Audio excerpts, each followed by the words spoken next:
ఓం నమః శివాయ. ఓం నమో నారాయణాయ. కర్మ నివారణ నరదృష్టి నివారణ కాళభైరవాయ నమో నమః. ఓం దిగంబరాయ విద్మహే అశ్వవాహనాయ ధీమహి తన్నో కాళభైరవ ప్రచోదయాతు. హరి ఓం. మా ఛానల్కి స్వాగతం. చూస్తున్న వీక్షకులకు ప్రేక్షకులకు ప్రియ కాళభైరవ భగవద్బంధులకి స్వాగతం పలుకుతూ మమ్మల్ని ఎంతగానో ఆదరిస్తూ ఉండబడినటువంటి ప్రియ సోదర సోదరీమణులకు, జ్యోతిష్య అభిమానులకు, హిందూ ఆధ్యాత్మిక భగవద్బంధులకి అందరికీ కూడా ముందస్తుగా ఆదివారం అమావాస్య మరియు మాఘమాస ప్రారంభకాల సమయంలో విశేషమైనటువంటి మహాసరస్వతి అమ్మవారి యొక్క జయంతి ఆశీస్సులు, రథసప్తమి, విశేషంగా భీష్మాష్టమి సందర్భంగా ఎలాంటి విధి విధానం పాటించడం వలన సకల గ్రహదోషాలు తొలగిపోయి నూతన ఆంగ్ల సంవత్సర ప్రారంభకాల సమయంలోనే మొదటి అమావాస్య ఆదివారం అమావాస్య సందర్భంగా ఎలాంటి ఐశ్వర్యాన్ని పొందడం వలన సకలమైనటువంటి గ్రహదోషాలు, వాస్తు, నరదృష్టి, సకల భూత ప్రేత పిచాచ బ్రహ్మర యక్షర యమదూత శాకిని డాకిని గ్రహదోషాలను తొలగించుకొని ఐశ్వర్యం పొందాలో తెలుసుకుందాం. 16/1/2026 నుండి 31/1/2026 వరకు పుట్టినటువంటి వారందరికీ కూడా ముందస్తుగా జన్మదిన శుభాకాంక్షలు. గతంలో వివాహం చేసుకున్న వారికి వివాహ వార్షికోత్సవ శుభాకాంక్షలు. ద్వాదశ రాశుల్లో గ్రహ గమనాన్ని వీక్షింపచేద్దాం. మిథున రాశిలో దేవగురు బృహస్పతి సంచార స్థితి, సింహరాశిలో కేతు సంచార స్థితి, ధనుసు రాశిలో బుధ సంచార స్థితి, మకర రాశిలో ఏడాది తర్వాత రవి కుజ శుక్ర సంచార స్థితి, కుంభరాశిలో రాహు సంచార స్థితి, మీనరాశిలో శనేశ్వర స్వామి వారి యొక్క సంచార స్థితితో ద్వాదశ రాశుల్లో గ్రహ గమనాలు ఈ విధంగా ఉన్నాయి. సింహరాశి వారికి ఒకవైపు అష్టమ శని సంచార స్థితి జరుగుతూ ఉండగా 6వ స్థానంలో పంచగ్రహ సంచార స్థితి. ఆదివారం అమావాస్య సందర్భంగా గ్రహదోషాన్ని ఎలా తొలగించుకొని అదృష్టానికి ఎలా స్వాగతం పలకాలో ఈ వీడియోలో సవివరంగా సంపూర్ణంగా తెలుసుకుందాం. సింహరాశిలో ఏ నక్షత్రాలు వస్తాయనగా మఖా నక్షత్రంలోని 4 పాదాలు, పుబ్బా నక్షత్రంలో 4 పాదాలు, ఉత్తరా నక్షత్రంలోని 1 పాదం కలిపితే సింహరాశి. రాశాధిపతి రవి భగవానుడు. వీరికి రాశిలోనే కేతు సంచార స్థితి, సంతాన స్థానంలో బుధుడు, వివాహమైనటువంటి దంపతులకు పుత్రిక సంతాన యోగము, పిల్లల యొక్క చదువు, అభివృద్ధి యోగదాయకం.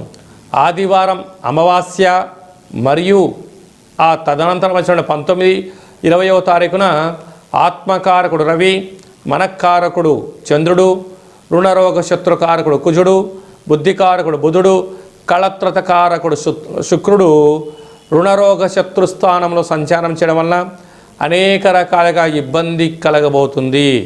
ఇలాంటి కాల సమయంలో మానవ ప్రయత్నంగా మౌనం, ధ్యానం, ఏకాగ్రత, సత్ప్రవర్తన, దేవతారాధన, కులదేవతల దర్శనం, గృహంలో తప్పగా ఒక గుమ్మడికాయను పూజ చేసి ఇంటి సింహద్వారాన్ని కట్టుకోవడం, నారికేల దీపాన్ని ఇంట్లో పెట్టుకోవడం, గుమ్మడికాయను పగలగొట్టి ఇంట్లో కాళభైరవ స్వామి యొక్క స్మరణ అవసరం.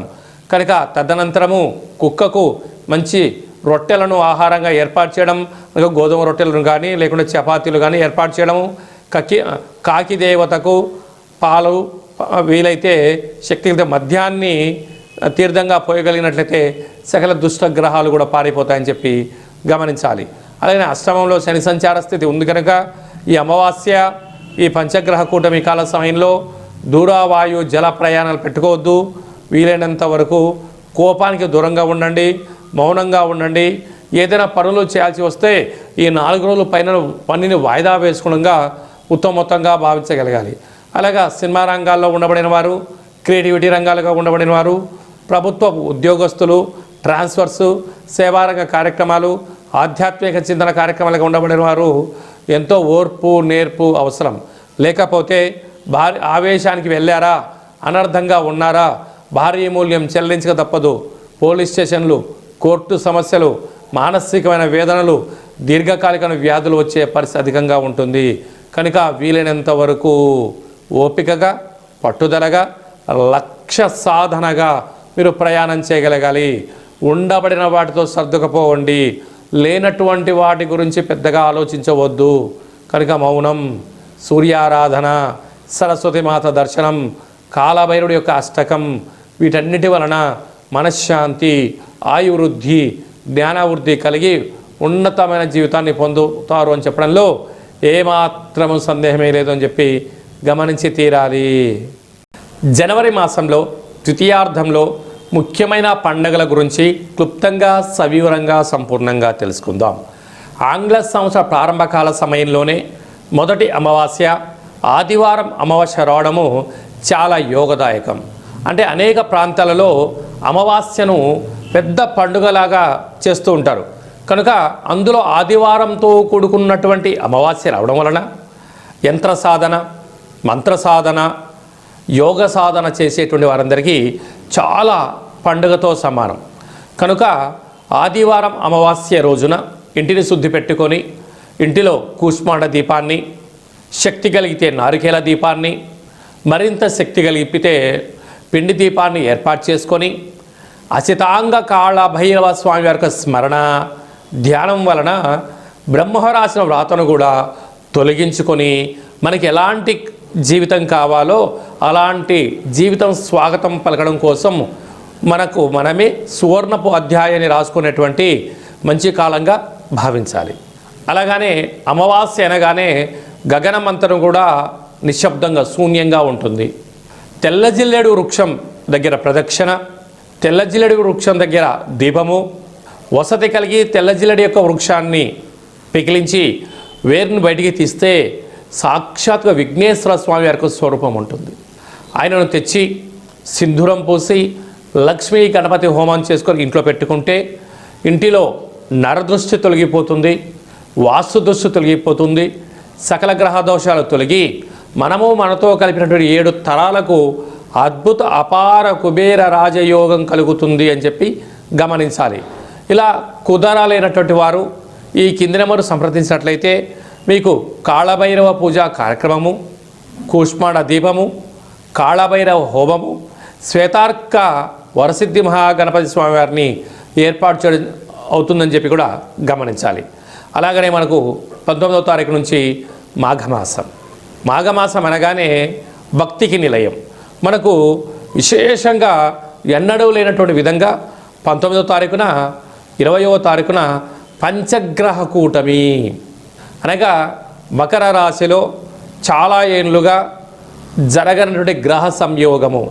ఆత్మకారకుడు రవి, మనకారకుడు చంద్రుడు, బుద్ధికారకుడు బుధుడు, రుణరోగ శత్రుకారకుడు కుజుడు, కళత్రతకారకుడు శుక్రుడు మకర రాశిలో పంచమగ్రహ సంచార స్థితిలో ఉండడం అనేది పరిస్థితి. కనుక 19వ తారీఖున 20వ తారీఖున వీలైనంత వరకు మౌనం, ధ్యానం, ఏకాగ్రత, సత్ప్రవర్తన, ఆవేశానికి దూరంగా ఉండడం, సూర్యారాధన, కొన్ని యజ్ఞ యాగ కార్యక్రమాలు, పూజా క్రతువులో పాల్గొనడం వలన మనశ్శాంతి కలిగి సకల దోషం తొలగిపోతుందని చెప్పి కూడా గమనించాలి.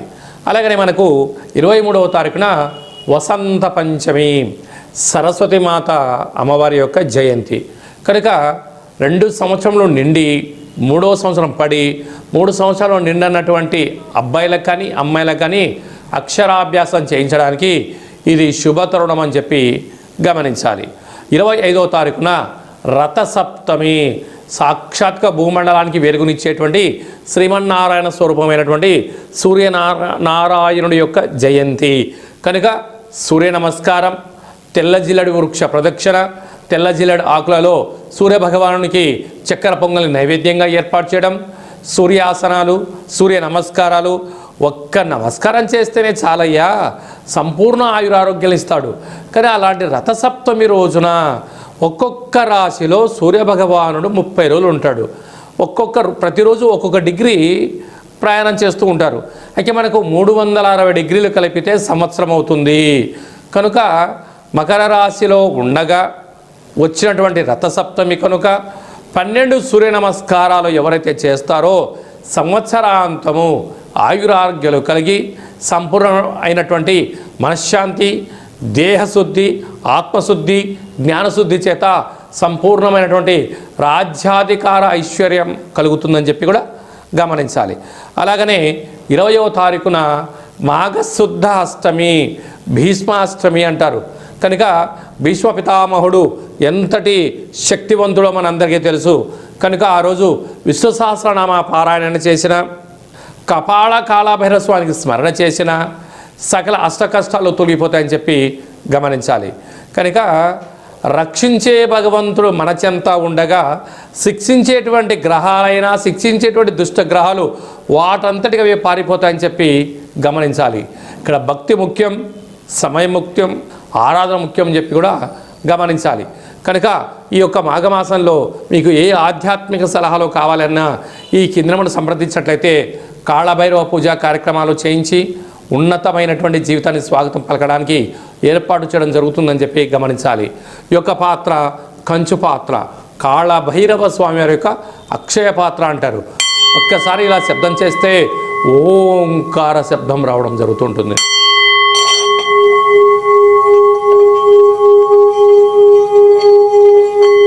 ఈ యొక్క శబ్ద తరంగాలని ఏర్పాటు చేయడం వలన లక్ష్మీదేవి యొక్క కృప కటాక్ష వీక్షణ వలన అఖండ రాజయోగం కలిగి దురదృష్టం దూరమైపోయి ఐశ్వర్యం కలుగుతుందని చెప్పి గమనించాలి. ఈ అక్షయ పాత్ర, కాళభైరవ స్వామి యొక్క పూజ, 20 రకాల వస్తువులతో దిష్టి తీయించి మీకు అక్షయ పాత్ర అందజేయడం జరుగుతుంది. కనుక అక్షయ పాత్రను ఇంట్లో ఉంచుకుందాం, అష్ట కష్టాలను తొలగించుకుందాం, అష్టమహాలక్ష్మీ దేవతను స్వాగతం పలుకుతామని చెప్పి గమనించాలి. అలాగనే మీ వ్యక్తిగత జాతకం తెలుసుకోవాలనుకుంటున్నారా? మీ పేరు, పుట్టినటువంటి తేదీ, నెల, సంవత్సరం, పుట్టిన సమయం రాసి పంపించండి. 100 సంవత్సరాల జాతకాన్ని సవివరంగా సంపూర్ణంగా వ్రాసి మీరు పుట్టినప్పుడు గ్రహ గమనాలు ఎలా ఉన్నాయి, ప్రస్తుతం ఎలా ఉంటున్నాయి, భవిష్యత్తులో ఎలా ఉండబోతున్నాయో సవివరంగా సంపూర్ణంగా తెలియజేయడం జరుగుతుంది. అలాగనే చాలామందికి పుట్టినటువంటి కాల సమయంలో డేట్ ఆఫ్ బర్త్లు ఉండవు. అలా లేనటువంటి వారికి మీ పేరు యొక్క మొదటి అక్షరాన్ని అనుసరిస్తూ రాశిని తెలియచేస్తూ, అలాగనే కాళభైరవ ఉపాసన చేత రమణ శాస్త్రం ద్వారా అనగా గవళ ద్వారా భూత భవిష్యత్ వర్తమానాన్ని తెలియజేయడం జరుగుతుంది. కనుక జాతకాన్ని తెలుసుకుందాం, జీవితంలో రాబోయే అడ్డంకులను తొలగించుకుందాం. చీకటిలో దీపం పెడితే వెలుగును ఎలా ఉంటుందో జీవితాన్ని తెలుసుకొని ఐశ్వర్యప్రదాయమైన జీవితం పొందుదామని చెప్పి తెలుసుకోవడం. కనుక ఈ కింద నెంబర్ సంప్రదించి వాట్సాప్ కాల్ ద్వారా కానీ ఫోన్ ద్వారా కానీ అపాయింట్మెంట్ తీసుకొని సంప్రదించగలరు. సంపూర్ణమైనటువంటి ఆ కాళభైరవుడి యొక్క ఆశీర్వాదం వలన అఖండ లక్ష్మీ కటాక్షం కలగాలని కోరుకుంటూ ఆశీర్వచనం. ఓం ప్రణో దేవి సరస్వతి వాజేభిర్వాజినీవతి ధీనామవిత్రియవతు మహాసరస్వత్యై నమః. హరి ఓం. శతమానం భవతు శతాయు పురుష సతేంద్రియ ఆయుష్యేవేంద్రియే ప్రతిష్టతి. ధనం ధాన్యం బహుపుత్రలాభం శత సంవత్సరం దీర్ఘమాయు.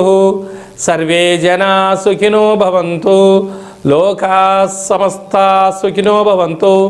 సర్వం కాళభైరవ దేవతార్పణమస్తు. హరి ఓం. ఈ వీడియో మీకు నచ్చినట్టయితే లైక్ చేయండి, షేర్ చేయండి. అందరికన్నా ఆధ్యాత్మికమైన సలహాలు, జాతక వివరాలు అందరికన్నా ముందుగా మీరు తెలుసుకోవాలి అనుకుంటున్నట్టయితే మా ఛానల్ని సబ్స్క్రైబ్ చేసుకోండి. ఆల్ అనే బటన్ కూడా తెలియచేయండి, గంట సింబల్ ప్రెస్ చేయండి. ఈ ఆధ్యాత్మికమైన భక్తి సమాచారాన్ని భగవద్బంధువులకు, మిత్రులకు, స్నేహితులకు చేరవేయండి. హిందూ ధర్మాన్ని కాపాడండి.